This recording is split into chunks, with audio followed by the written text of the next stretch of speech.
Hey everybody, welcome to Ticket, Stubs, and Popcorn. We did that in unison. You like that one? Again, So good at that. we've been practicing. We have, yeah.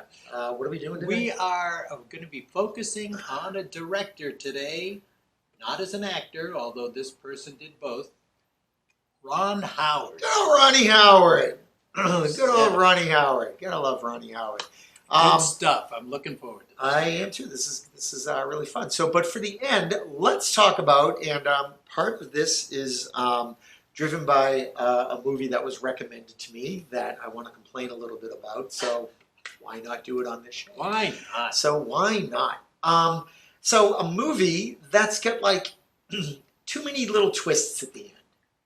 You know, when you when you think it's over. And it's just like, there's still one or two more left. What are they going to do with the last 20 minutes? Like, how are we going to take? How long is it going to take to wrap this up? So, too many twists. So, think about that. Why don't you start us off with Ronnie Howard. Ron Howard as a director. So weird because his name is Ronald. I know it. Right? Yeah, and he's never Ronald. He was either Ronnie unless or Ron. You know what? Unless it's never really come out that it is LeBron, and he just decided to go with Ron. Wow. You never know. Good. Hey, who knows? Who knows? Okay. LeBron Howard. LeBron Howard. LeBron Howard. We'll just call him Ron. Call me Ron. Okay. Why not? Ron Howard. Go ahead, I'll stop talking. Okay. Ron Howard is a director. And this is a person because he started a very young, in front of the camera, a very young actor. And I mean, they were in the delivery room going, pretty much. We need him in makeup. Could you hurry up and just sort of push him out? Pretty much. He's from an acting family, and but at some point, fairly young, I think he knew what he really wanted to do, and he, little baby steps he was able to take, and then all of a sudden he's just knocking it out of the park with some incredible. Just a little kid though. I want a chance to direct. Yeah, that's fine. Eat your breakfast first, okay? Do your homework. And the one thing, I'm going to say this before I give you my picks. The one thing I love about Ron Howard, and I really do, I respect him and I love him for this, is that as a director, he can make decisions and have the final say. And so if he wanted, I mean, they're both passed now, but if he wanted his father in a movie, he'll put his father in a movie. If he wants his mother in a movie, he'll put his mother in a movie. And now he still continues to do this one.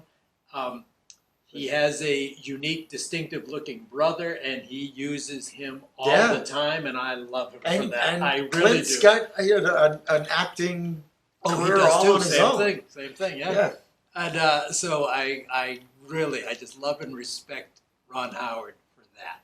For nepotism. You got it. You got it. And but the real reason that he's been successful as a director is he is very talented. Yeah. And we kind of lose sight of that because we sometimes just think of he's Opie. No, he's no, not. I don't he's think not of him Opie Taylor. He's not. Richie Cunningham. He's not. He is a fine director. And so I'm going to start with this. This is one of my favorite movies. I've mentioned it before for when we were doing picks for actors. Parenthood. Yeah.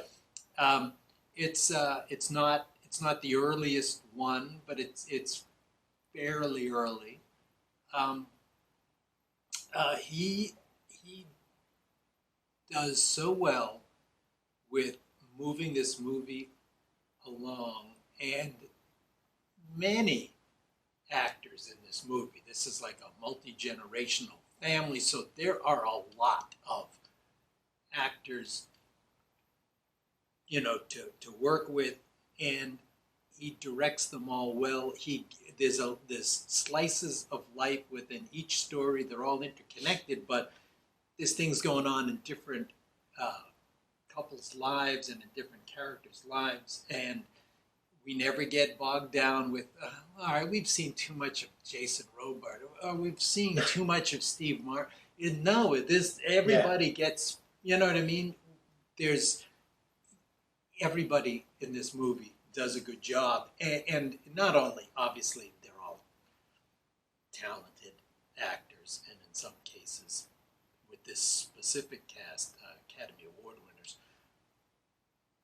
he's still able to bring out all of these, even the ones that aren't like the bigger name ones. And he's working with, in this case, some younger actors in the movie. Yeah. And everybody, he gets incredible work out of all of them, incredible emotion, once again, without being, just too much. It's not, we don't see each character, we don't get tired of any character, we don't see them too much on the screen, we don't get so like, I don't need to see this story again. It's not like that. And right. You feel as though, as a director, he has this loving care, and that kind of sounds weird, very human director. There are directors who can be very intelligent. There are directors who can be very heavy-handed. He's an intelligent man, but he definitely we see his heart a lot on film, and he's able to get the right amount of motion. So when he does this movie, to me, it works on every single level. Yeah. And I love the movie, and it's got great performances, but I think I love this movie most of all because of his direction. Yeah. I just do. All right. Now, what's next? we're going to go from this one, which is like a comedy drama, to another one which is historic and very suspenseful. And Apollo 13 is my next pick. This movie, if you're old enough, not to have just seen the movie, but old enough to experience Apollo 13 as the event when it was unfolding, were you? You really, yeah, you really appreciate. How old were you? I don't know. When's Apollo 13? Maybe 10 or 11, maybe. 6. No, this one's later. This is like in the early 70s. Apollo 13. Oh, 13. Yeah, you're right. So like 70, maybe 70, 71, somewhere in there, in real life. All right. So you're about 9 or 10. Yeah. So the thing that's amazing is, I keep forgetting how much older than you. oh yeah, we've talked about this for some movies. The movie is so good, you are sitting at the edge of your seat thinking, how could this possibly end out? What's going to happen? And you're like, you idiot, you already know the ending. You experienced it before in real time. And you're like, what's going to happen? How's this going to, can they ever get their way back to Earth? And you're like, oh, wait a minute. Yeah, they did. The fact that he can just take you out of that, put you on the edge of your seat, and just, and still make it all so new, make it exciting. So it's very suspenseful, but it's got great actors to work with, and he uses them well. It's the James Lovell character who's the commander of the three once they're in space. That's the Tom Hanks role, and it's easy to say we got this strong personality, James Lovell, and we have a strong actor in Tom Hanks, and that could maybe make the movie go too much one direction. No, it doesn't. There's other stuff going on. Yeah. People have to be replaced. There's last minute problem. There's stuff that really did go on, and then there's the stuff that goes on when they're actually having the trouble up there. And like I said, it gets you emotional. You're a little scared. Like I said, even though you know how it ends, your brain doesn't Right. rely on that. He's doing something behind the camera that shows us on the front of the camera, like our complete attention is just drawn to it, and it's paced well is the other thing. You know, one of these movies could start off a little slow or a little boring to kind of get to the point that they need you to be at, and that's not this. And that to me, that's not Right. ever the case in this movie. So I love Apollo 13. Good. Another Yes, sir. one is another historic drama, and it's Frost Nixon, which on the surface you'd swear this cannot work. There's no way that you're going to have an interview be an interesting movie. Just going to have just two people. Two people talk. just sitting You're there talking. What? Is this going to, this is either going to just. My dinner with Nixon. You got it. And it's like, but it works because it's, once Yeah. again, it's personality driven. Yeah. And it's wonderful. I can't say enough.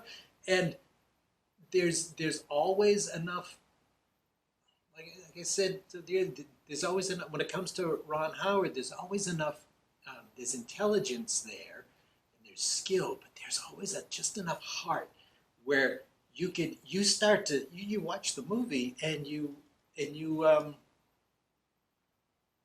don't feel a tremendous sense of animosity toward Nixon, even though that was what would have happened in the 70s, how people felt about him. But in this movie, he's a fleshed out human being, Yeah. and it's once again, there's obviously Frank Langella's acting, but Ron Howard is able to get you to see sometimes two sides of the issue, and that's very difficult to do. It's a great movie. It's very difficult when you can, I don't want to say humanize Nixon. That's unfair, but it's wonderful. Yeah. It's wonderful what he's able to get of his actors, but elicit a response from viewers. And he's got a lot of other movies. It's just weird seeing Others- Clint Howard as David Frost. You That was just some Yeah. bold casting there. But he's got lots of others. Some completely just a little sillier, and other ones that are obviously very serious, very important movies.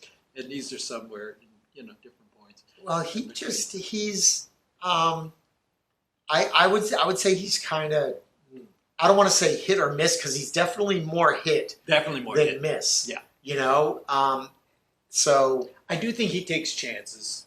Like he thinks, oh, I think I would be interested in doing this, and sometimes they Yeah. do not work. like Da Vinci Code. No, I was kind of hoping that would never come up in this I know. conversation. No, but it was. But I No, do want to because say I that don't- he's. yeah. It's not a great movie. No, it's not. It's just not. And a it's great still movie. and it has him on one side of the camera and it has Tom Hanks on the other. I know, and, you would and think- you would think that would be You would think an that it would easy be great, one, but based on a best-selling book, you would Yeah. think that it's just. I- But I if there's just just something don't. wrong with it. It I don't just know if doesn't I work get for me. too distracted by that hair. The hairdo.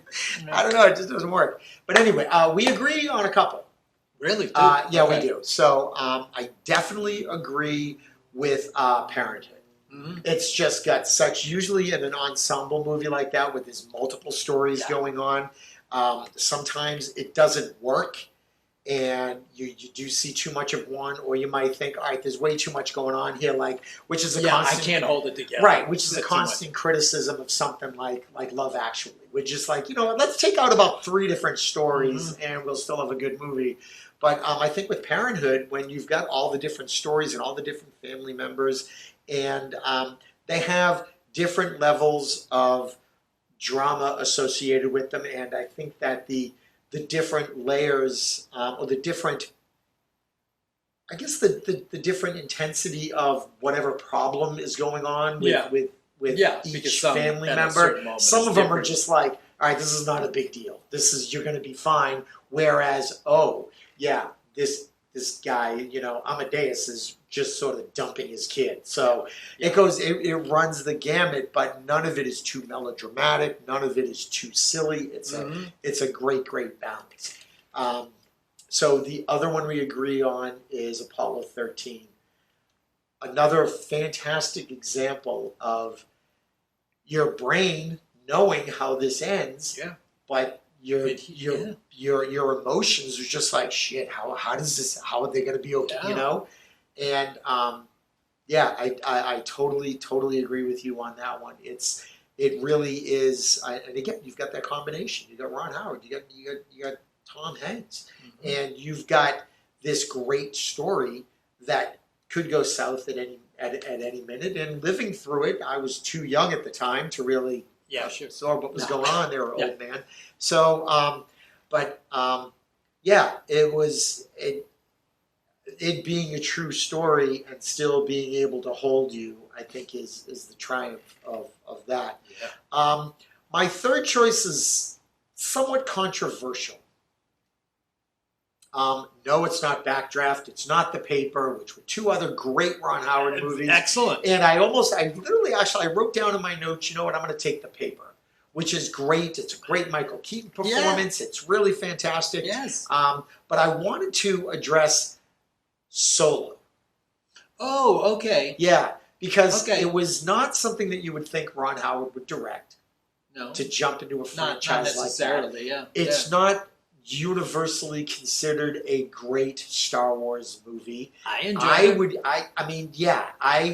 I can point out there's a couple of problems I have with it, but I think that it still embraces, again, some story issues notwithstanding, and some casting issues, quite frankly. I don't think Woody Harrelson should be in it because it's kind of a, hey, Woody Harrelson, You feel that? So, I do. We've talked about this, but yeah. So, but I still think that the movie maintains the, I want to say the Star Wars-ness of it. He maintained that world. There is a certain ethos that belongs there's there, a certain vibe, and I think that he pulled that off. Yeah.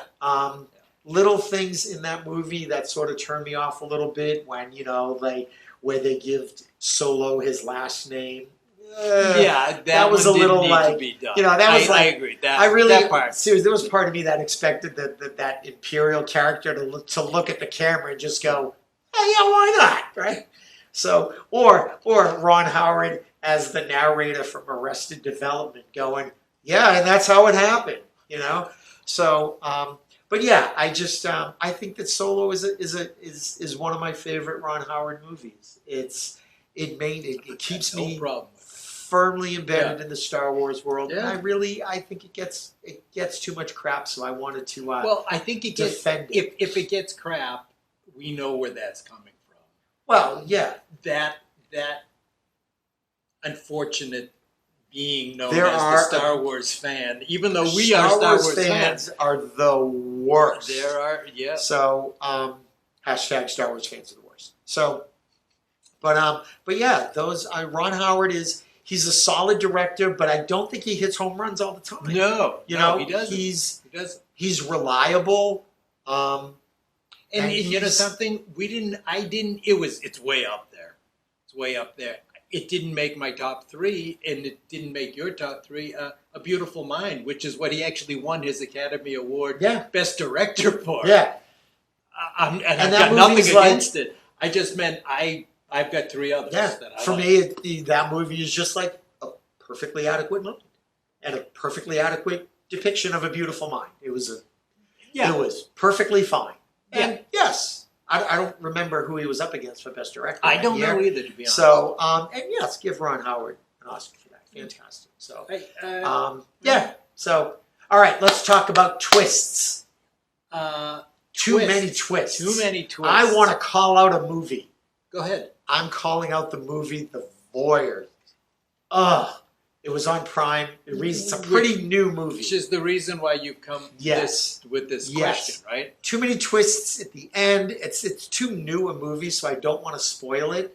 But yeah, I like, haven't seen it. It ended. Basically, it's about this couple that like spies on a couple across the way. They can see them. They both live in these big loft-like apartments, but they can see the couple across the way, and someone's cheating. Kind of like Rear Window, but yeah, it's almost like maybe? it's almost like a Rear Window for Gen Z.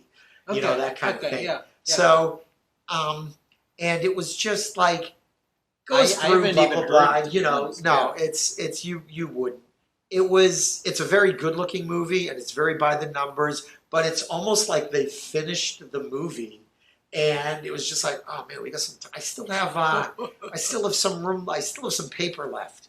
And then this, you know how like they say in improv, it's just like, oh, it should always be yes and that's how I feel this movie was, because it was like yes and it was just like, oh.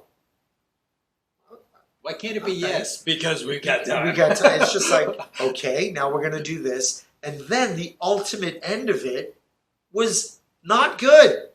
So I just don't like, it's just like there is no shame in economy. Yeah. Just because you have another great idea. Oh, and this could happen. Yeah, put that down. Yeah. You don't need to save it for another project. Yeah, exactly. Yeah. Or like take that 20 minutes in the beginning that you spent, and if this idea is really so good, maybe put it in, but replace something else. Yeah, exactly, because it just dragged. The movie went like, it sort of went like way up here, and then it just got up to the climax, and then ended as it should have, and then it went. Seriously, it was like reminded me of like the Lord of the Rings. Those were twists, but I mean, we worked at movie theaters. Where you look out. You used to work at a movie theater? I used to work at a movie theater. So, but being in a projection booth, you would see people at the end of Lord of the Rings, especially the last one, when it's just, okay, it's over. See people start to get up and go, and then the screen comes back on, and then it's just like another 5 minutes, okay, it's over. And then people get up, and it's just like, it's over.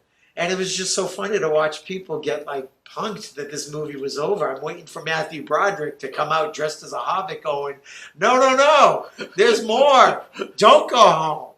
Time when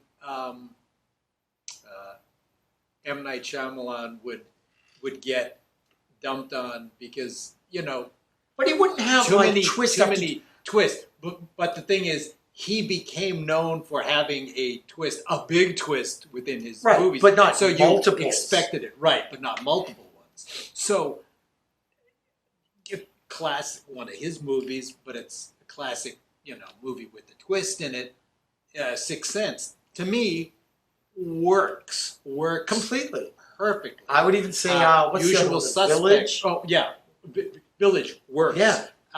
One that's not his Usual Suspects, that twist at the end works. Yeah, works but then there's not like, but those don't have so like another twist. It can and another work. twist. It can work, but there are ones that there's too many. I want to say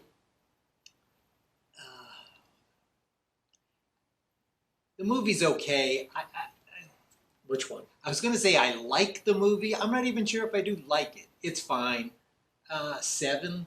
Doesn't that kind of at the end have like an extra little one too at the end? I don't know. I just remember Gwyneth Paltrow's head in the box. Yeah, but you know how like they keep like Kevin Spacey's character just can't keep chase. They're. I don't know. I wouldn't. Isn't it? I don't know that one. I don't know if it worked. I wouldn't call those twists at the end. Maybe not. But you get some of those movies just like, well, I double crossed you, and then this is what's happening, and it's just like, but I was double crossing you. That's right. It's just like, wait a minute. I'm really left-handed. Yeah, exactly. No, but I'm not left-handed. It's like, come on. I mean, that was perfect. But, of course. But it's the twist. It's the twist, and then just like, and then there's another one. And then there's another. It's just like, damn it, stop. Yeah, I can't. I'm not going to come up with a specific one, but there are things that I don't. I can't abide by too much of that Yeah. shenanigans at the end. It's It just like, you keeps know what, going. you're very- Like, yeah, you're if very you're having creative. fun at our You know? expense, then you're doing something You know, wrong. you just want to. Yes, you're a very creative boy. Just tuck 2 of those away for the next time. Yeah. Give me the bucket. Let's talk about just- who's next. Who's next here on the big show? That's. Is that what we're calling it now? No. Here we go. All right. Okay. Good one there.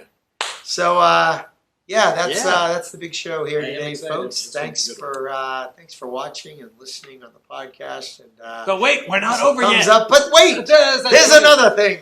There's not. All right. Goodbye. Take care.